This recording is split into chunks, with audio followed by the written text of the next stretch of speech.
Hello everyone and welcome to another Plain Truths, and this week we're going to be talking about weather.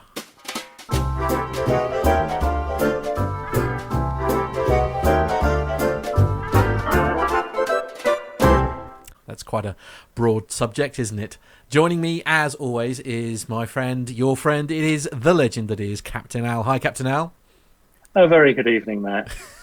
Thanks for joining us as always, and I'm delighted to say that joining us again this week is the lovely chap that is Dan Holley. Hi Dan.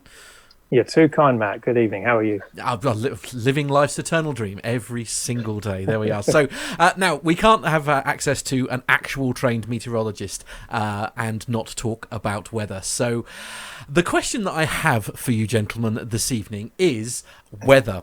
How is that data collated, and then how is it turned into the charts that I know that Al has to use to decide essentially what route they're going to take, avoiding things like thunderstorms. Now, I appreciate this is a really broad subject here, but in sort of like languages that very stupid people like me can understand, how is the data, I know it's data that is put together, if you like, to produce what you turn into maps, but basically what is the process to generate the forecast that we see on the telly?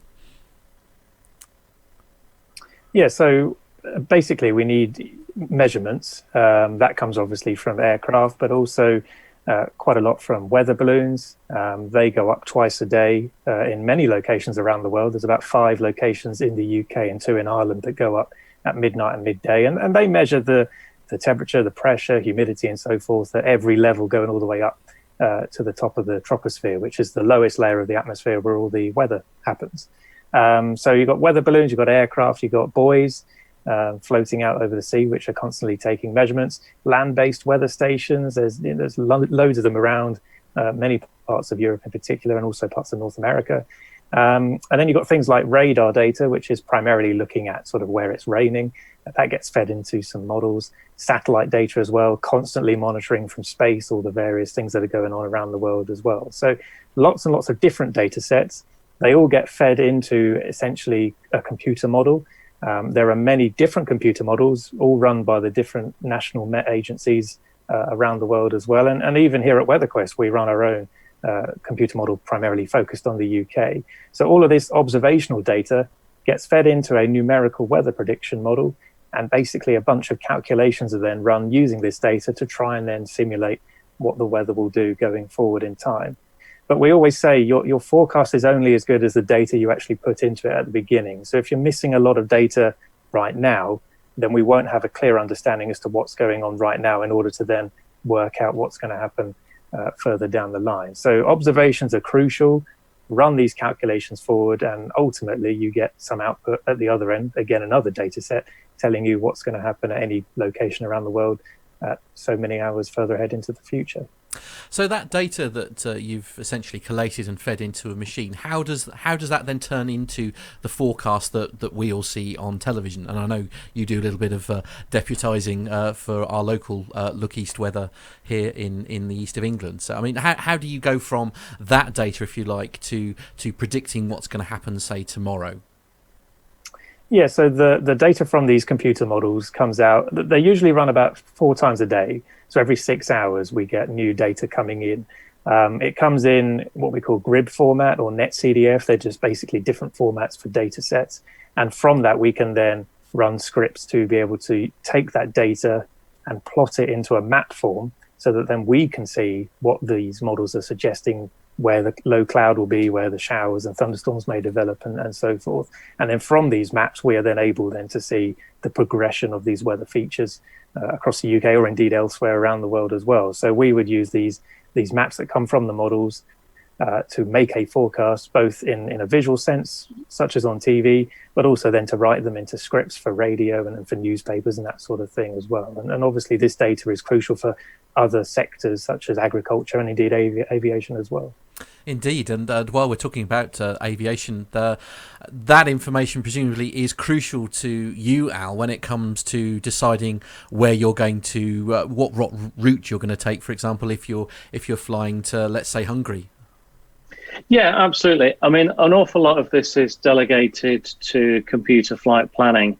So there are a variety of elements to be considered First of all, the weather at the point of departure, the en route weather, and the weather at the destination. So, for example, the weather at the point of departure, if it's particularly foggy, then there are going to be delays in departure because the number of aircraft movements will be substantially less than in good visibility. Then the en route weather, well, that's a couple of factors. Optimizing the route to make use of the upper atmosphere winds. So if we can tag along a jet stream, so that will be a column of fast moving air that will be pushing us along, so increasing our speed through the air, thereby reducing the time and the amount of fuel that we burn. Or conversely, if there are headwinds, trying to minimize the impact that they might take. And as we've talked about in other aspects, that's all three-dimensional. So you've got to, think vertically and laterally, because just deviating, 50 or 60 miles laterally could be the difference between a 60-knot headwind and a 10-knot tailwind. And similarly, in a vertical profile. Then there's the considerations of significant weather en route, so thunderstorms, turbulence, icing is a big factor. Less so for jet aircraft that are typically flying at high altitudes, but when we have to descend into the lower atmosphere, icing is a consideration. And then weather at destination, so whether it be windy, as we've experienced in recent days here in the UK, that can have a significant effect. We had last year we had Storm Kira that had quite a phenomenal effect on aviation in the UK and in the near continent. I was lucky or unlucky, depending on which side of the fence you sit on, to be flying on one of the days of Storm Kira. So that was quite entertaining, to say the very least. Then you have, snow, ice, fog, probably outside of the realms of meteorology, of plagues of locusts. But they don't predict locusts, honestly. I mean, come on. No, but there are factors that would be reported that are outside of typical meteorology. In Met reports for aviation would be smoke. So if operating somewhere to an airport that's being adversely affected by smoke, so forest fires or industrial fires, they would be in the Met report. And the Met observations for aviation are done half hourly. And as Dan mentioned, the simulations, if you like, the modeling that's done, that's updated 4 times a day, we use those updates in flight for updated upper winds. So if the wind model changes quite significantly, we'll update those in flight so that we get a real-time update as to how the winds are going to affect us for the flight. Typically across Europe, they don't change a lot. Once or twice they have changed by a couple of minutes in flight time. There's an awful lot. And ever increasingly at airports these days, Met observations are actually done by automatic means. So unfortunately, it used to be the job of air traffic controllers to go out and do the Met observations. They're increasingly done automatically. But weather and aviation go hand in glove with each other. It's quite a big factor in what we do. And, severe weather is a challenge. But so is, forecasting, for example, the location of thunderstorms. I'd imagine, Dan, that's quite a challenge to accurately predict the start and end time and geographic location of a thunderstorm. Yeah, that's right. And recently in the UK, we've had a whole week of active thunderstorms. And as you say, trying to pinpoint exactly where they'll form is quite crucial.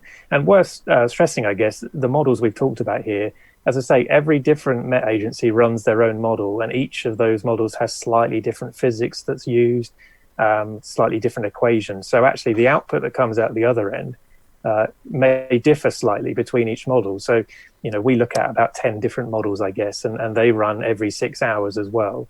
and we are trying to make a forecast from all of these different models and trying to come to some sort of consensus of what the most likely outcome is going to be.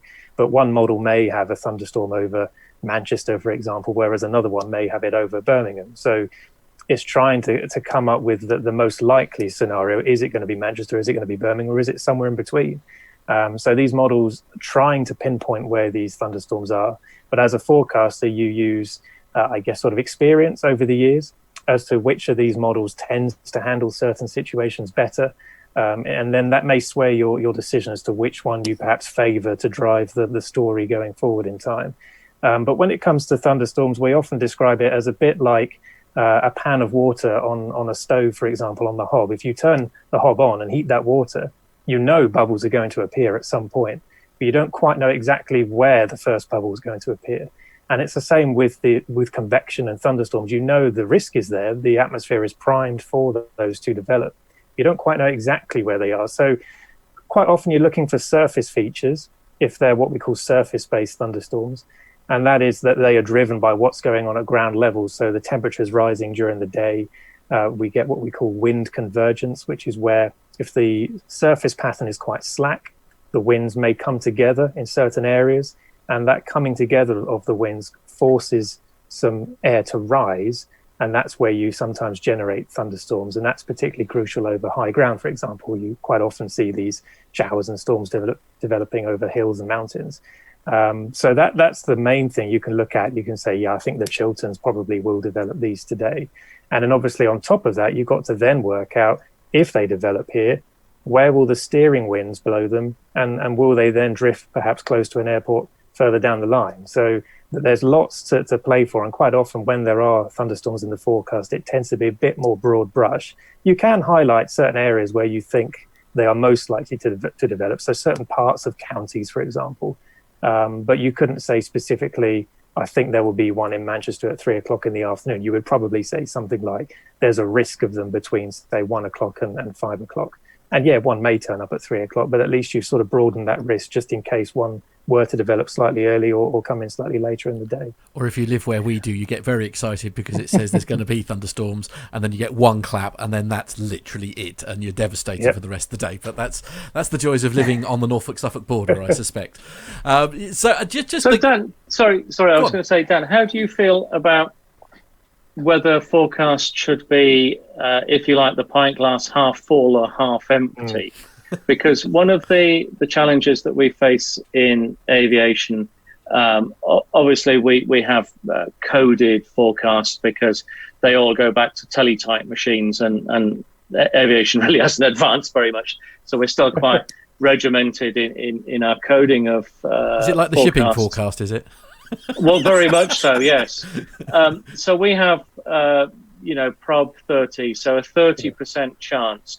So we will quite often see in the forecast for, say, for example, just about every airport in the UK, 30% chance of the worst weather that you've ever had in your life. And it will be just for every airport.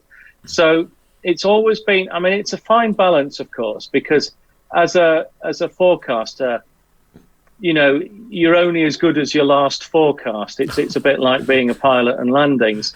So, we're in the UK. We're very minded of a very famous weather forecaster who went on national TV and said there is no hurricane. It's not going to happen. Oh, poor Michael Fish. He'll never be allowed to live that down, will he? But quite clearly, if he'd gone the other side of the pint glass and said, yeah, absolutely, we, as a country, we're going to be destroyed by this, this hurricane. There is that happy ground in the middle. But one of the risks in being unduly negative in forecasting is that you just create this layer of what we call prob 30 tempo. And we just go, yeah, it's not going to happen. It's a prob 30 temporarily. And it's just, you might as well just have omitted it from the forecast.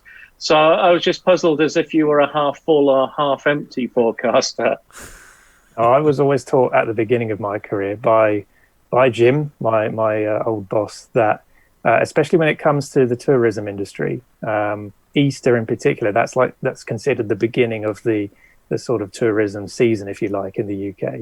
to always be very careful about how you word the forecast around that time, but really any time during the year, and to be sort of unbiased. So, some people may want rain and others may not. So we tend not to sway either side, really. We just tell it like it is. And if we think there's a risk of showers, we will mention them, but perhaps not mention them too much, so to make it sound like a negative forecast. But I guess it depends on whether we felt that risk was sort of, if there's a 10% chance of a shower, then we would heavily stress most places will stay dry and miss those showers.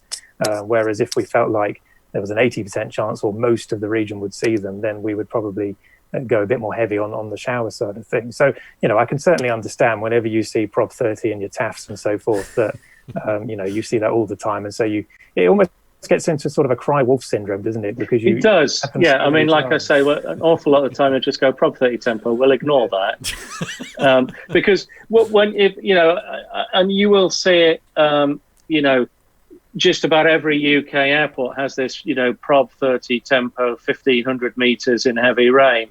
And you go, okay, right, but we can either work on a basis that, we could be exceptionally unlucky and every airport is going to be out of limits in the UK. So where are we going to go to? Because they've all got the same forecast. And you can't go to France because they're on strike. And, Now, the French are quite interesting, actually. The French in their aviation forecast, they will forecast the maximum temperature. Oh, okay. And they will actually give you temperature forecasts for the day, which is quite interesting. And very few other places in the world will do that. But the French are quite good at forecasting temperature. Oh, well, interesting. Just a bit of... every day's a school day. Now you've mentioned this equated way that you receive the data when you're in. So presumably, when you're receiving some kind of how do you receive the updates of weather when you're actually in the air? Because presumably you can't get 4G signal and stuff up there. So how are you receiving the weather data in flight? Well, we're fortunate in that there are satellites. Okay. And we're also fortunate that over land masses we have pretty good VHF radio coverage.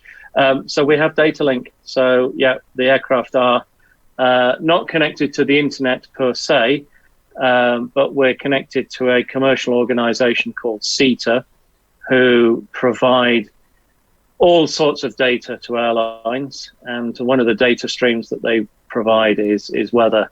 So via CETA, we can update the en route winds, and we can also get updates of the terminal area forecasts and the METARs, which are the actual MET reports. So the METARs are done every half hour. In the UK, they're done at 20 past and at 10 to the hour. In other parts of the world, they do them on the hour. And we can also receive the ATIS broadcast as well via data. So we're reasonably well connected. And is there much of a... has there been many scenarios where you've actually had to change your route based on the data that you've received in flight? Not really, because what we don't have in my airline is the ability to update the significant weather charts, because we don't have access to the internet per se. Lots of aircraft do. So Pip at SafeJets, he's got, the whole singing, whole dancing internet, so he can get real-time updates of significant weather. To be honest, in Europe, they don't change an awful lot. I know in the United States, they're a bit more proactive in reporting weather phenomena, especially turbulence. So there's a bit more pilot reporting of weather phenomena there. It probably is a bit more relevant if you're flying halfway around the world. And when I used to do that, we would quite routinely, leave somewhere in the Southern Hemisphere, having no idea what the forecast was actually going to be for London, because when we were leaving, the forecast for our arrival time actually hadn't been produced. We've got a little bit better in the UK now, in that we're producing, and this has only happened probably in about the last 10 years, 24-hour forecasts or 18-hour forecasts for the bigger airports. Most of the forecasts are either 8 or 12 hours. So if you're doing a a 10-hour flight and the forecast only has an 8-hour validity, then you can see the issues. Wow. Well, an absolutely fascinating subject. Dan Holley, Captain Al, thank you very much. If you'd like to watch more from our great series, then you can do that by pressing here. We've also created you a playlist with all the Plain Truth episodes, and you'll find that just here. Why not like and subscribe to our channel? That way you will be notified whenever we post our great content. Or if you've got a question that you'd like Captain Al to answer, then why not pop it in the comments box below, and you may well feature on an upcoming episode of The Plain Truth.